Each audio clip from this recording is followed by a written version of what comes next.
Okay, so I'm going to talk through a quick kind of maths challenge style problem. I think this is particularly interesting because you've got an equation, or you end up with an equation with six different unknowns, and the question is how can we solve an equation with six different unknowns?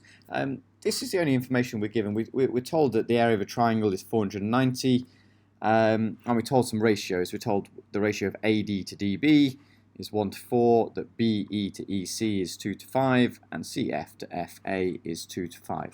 And then, just based on that information, we need to find the area of the shaded triangle DEF.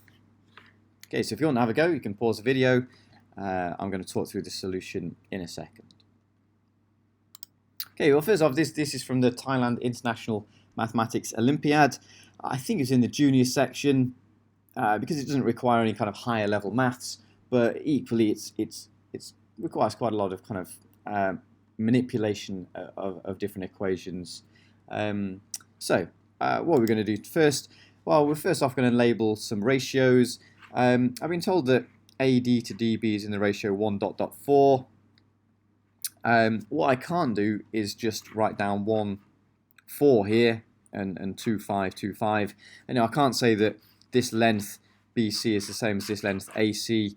Just because they're in the same ratios, it doesn't mean they're the same length.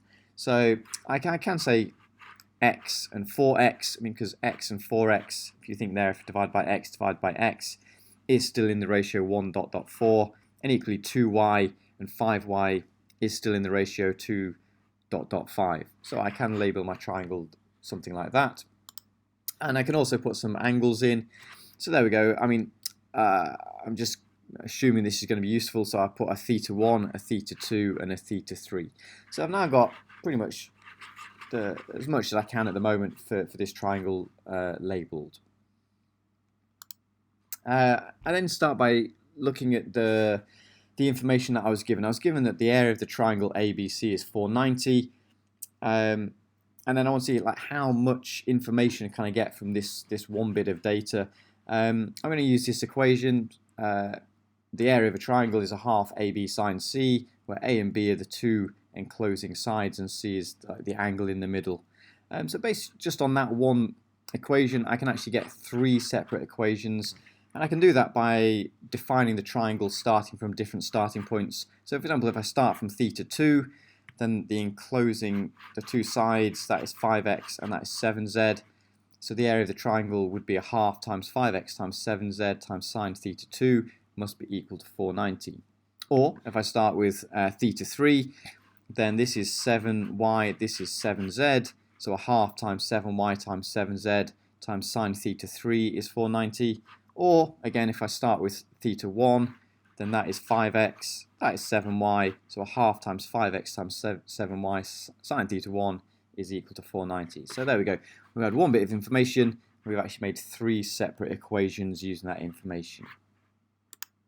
Okay, next thing, it's probably worth actually writing down what I want to find out. I want to find out the shaded area, this triangle here.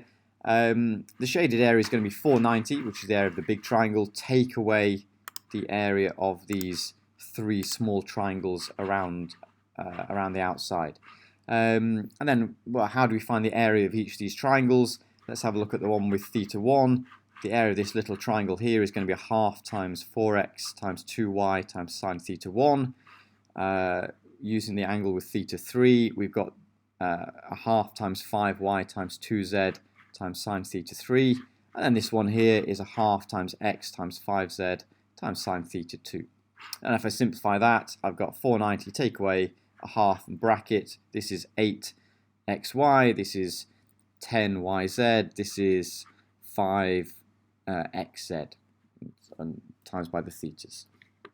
Okay, so I've now got all these equations. So I've got four equations, 1, 2, 3, 4. I've actually got 6 unknowns. Normally we couldn't solve that if we have so many unknowns and so few equations, but in this particular case, things simplify out.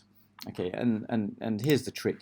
We notice that, for example, on this one here, I can rearrange this equation to get sine theta 2 on its own. So if I times both sides by 2, divided by 5x, divided by 7z, I'm going to get sine theta 2 is equal to this thing here, 980 over 35xz. And the reason I've done that is because in a minute I can make a substitution straight into there. And equally I've got another equation, so let's rearrange this one.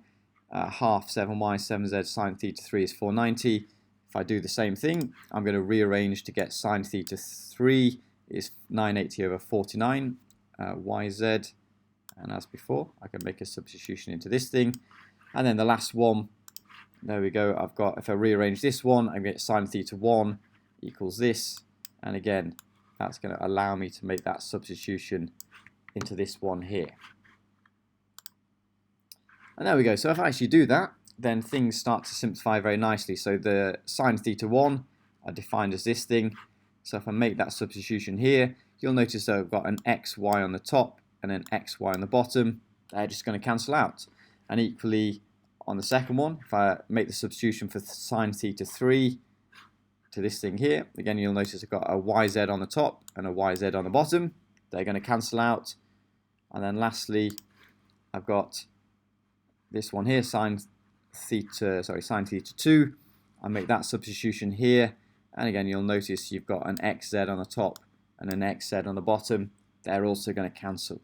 Okay, so when they cancel, I'm just left with some numbers. And actually, you could do this non-calculator. Things would simplify, or we could stick on our calculator. So basically, I get 490 take away a half, brackets, well, this fraction plus this fraction plus this fraction. So let's put it on our calculator, for example.